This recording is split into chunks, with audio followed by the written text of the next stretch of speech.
Welcome viewer, I'm Kevin Manuya. Today we move closer to Dr. Tom Musili, who is the CEO of Digital Pipeline Africa, an area that deals with e-waste management and computer refurbishment. Kenya will be hosting African countries at the Basel Convention that will be held at the UN headquarters at the Gigiri. Dr. Musili here will be providing a case study for Kenya. Welcome, Dr. Thank you very much. Dr. I presume that Kenya will be hosting African countries at the Basel Convention. This is 20 years after its enforcement. Can you please tell us, it has been there, but most Kenya doesn't know that Basel Convention exists. What does this Basel Convention all about? What is it all about? Basel Convention came in force in the year 1994, and the purpose was to really address the issue of e-waste in Africa and the disposal. That's handling hazardous waste. And the purpose is to make sure our environment as African countries is safe, both to the human beings and the general environment. And this is a very important meeting because it will bring together all African countries. As you know, African countries have been accused of being dumping grounds. And it's very important to really handle the issue or address the issue of e-waste. So we'll be discussing on how we can make Africa a very safe place when it comes to e-waste. And as I mentioned, e-waste facility, we send, you have been there. We'll be hosting a case study to show what we are doing in Kenya. And this is what we want to duplicate or replicate to other African countries. And that is why Digital Pipeline Africa was created. This is the organization I'll be heading to replicate what we have been doing in Kenya in terms of refurbishment and e-waste management. Yes. Okay, you find that there must have been a factor that maybe triggered the formation of this Basel Convention. Are there serious cases that brought into play this, that you saw there is a need now to form such a body that may address such issues? This convention came about because of the serious issues of the environment, especially on e-waste. We have countries challenged, like Ghana and Nigeria. We have seen it on television with very bad situations, having children going through the raffles of e-waste. And e-waste is very dangerous, contains very dangerous toxins, and that is why the convention was formed, to make sure it addresses the issue of transboundary movement of goods, and especially electronic goods, and disposal.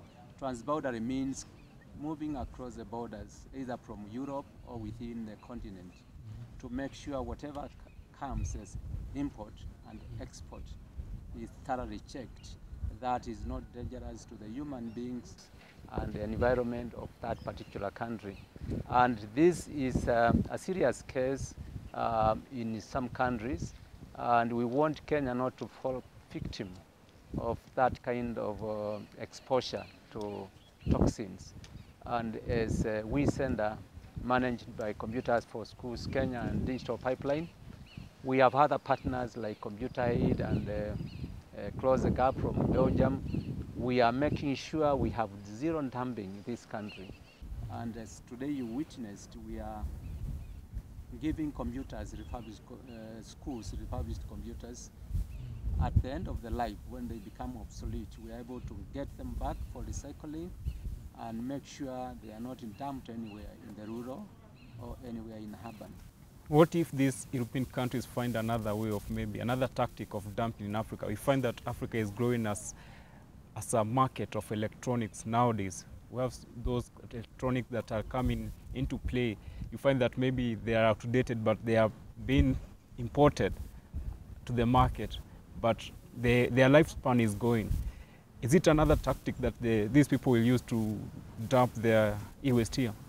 Now, although Kenya, we do not have any policy guiding e-waste dumping in Kenya, we have guidelines and NEMA, Ministry of Environment and Mineral Resources. And these guidelines stipulates what should come to this country. Like cars, we allow cars not older than 8 years. Now for computers, the suggestion is not to have a computer that is more than 5 years old. Because we want that computer, when we get it here, it can serve for another 4 years when it's fully functioning. And that way we expose our people to the knowledge. So we should not be scared of viewers that we cannot bring equipment to this country, because we need them. But we need to know how to address, and that's why we have come up with e-waste management. It's not a problem now. But also I want to mention that we have a standard. We have what we can accept as Computers for Schools Kenya. The standard we accept is that that computer can be in a school for another 5 to 6 years. And we maintain that computer those years, and we can bring the equipment back for recycling. So we can say now, with the knowledge and the guidelines in place, as we wait for the policy, we are now able to prevent all the gadgets coming to this country. And now the Kenya Revenue Authority, Bureau of Standards, they are very keen checking to make sure we do not get obsolete equipment here. Also, I wanted to let you know that there must be inspection on the other side before any equipment is sent to this country. So there are measures to make sure we do not have all the equipment coming here. So with this system of e-waste management and the control of all the equipment coming to this country, we can say we are safe and we can use the equipment comfortably. You find less developed countries back in the 90s, they could allow such dumping because maybe the economic standards were not that better. How can you do you have that maybe seminars that you teach people so that at least they may know the dangers associated with e-waste, because someone may be given some money and decide to use his land as a dumping site? Even now the economic situation is not better. It's only now we are aware. And the best thing to do is sensitization, to make people aware of the dangers of having these old gadgets. And this is the thing we want also to tell individuals, corporates, government: don't keep these gadgets in your offices, in your house. They are dangerous. They take space in your house, in your store. You don't need them. Bring them to the center, the Waste Management Center, for safe disposal. Now, this is one of the forums we are sensitizing the public. Thank you to GBS for availing yourself to address this very serious issue. We want everyone to know that, and we can only reach everyone if we use the media. So this is the best way to do it, and we will continue really educating the public about being responsible. Don't throw things anyhow. Some of the circuit boards, they contain mercury. When it gets on the ground, in the ground, there is in danger of having that tipping to the water underground, and that also causes so many illnesses like cancer and other illnesses. So this is a way of really letting the public know we have an e-waste management center, and the public know that the gadgets are dangerous to have them, and that Kenya is now very key to addressing the issue of e-waste. Yeah. Back to the Basel Convention, it is on record that it does not address the radioactive waste. Where does this radioactive waste lie, if not on e-waste, electronic waste? Radioactive waste should also be addressed under e-waste, because it's associated with all those anything electronic, and it's in that category. And I think once we know how to handle the basics, we'll move to that advanced level. And we are looking at even disposing some of the sensitive issues.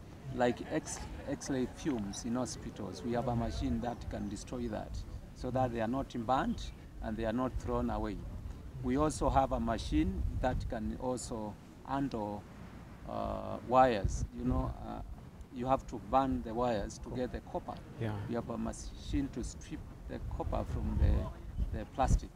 Sure. And that way, we are moving in stages, and I can say as Kenya, we are at the top when it comes to Africa, because we are partners from Europe, we are working together, and we want to follow the highest standards of e-waste management. And we will include e-waste, radioactive, and any other kind of danger associated with electronics. Yeah. I know other African countries will be coming with high morale, maybe to know, so that they may kickstart the e-waste management at that point. You'll be providing the case study. Can you tell us the basic, maybe studies that you have seen that maybe will, after presenting, will help these African countries to catapult them just at that point and maybe kick off at least somewhere, from somewhere? Our case study is practical. We are doing it practically. We are handling this disposable waste practically. And what we are not able to handle, we are partners where we send these ganges to. And we do not want to develop in isolation. We have invited other African countries to come. This week I have a delegation from Tanzania Communication Commission, like our CCK here. They are here to learn on how to handle their e-waste in Tanzania. I was in Uganda to show them what to do with their e-waste. So when they come here, they are able to see. And on 26th to 30th, we'll be hosting a training for 11 African countries who will come to learn what we are doing, so that we can collaborate with them, and they will be able to do the basic management of waste, e-waste, and what they cannot do, they will be sending to us. And that is why it is very key to address the issue of transboundary movement of goods. We do not want, if Uganda is sending e-waste to us for safe disposal, is impounded at the border. So we want to have a very smooth way of doing things, and we can have help within Africa. We do not want to go for help elsewhere, overseas, in Europe, US, or Canada. We have the capacity, and we can use the resources and expertise we have in our countries. And that's what we call South-to-South partnership. We partner within countries in Africa to help ourselves. And we can do it, yes. Any organization and anyone who has ideas and value to add to what we are doing. Sure. Well, that has been Dr. Tom Musili, who is the champion when it comes to e-waste management. And mark you, we are headed somewhere. Thank you, Doctor. Thank you very much. Sure. Keep it up. Thank you, Doctor.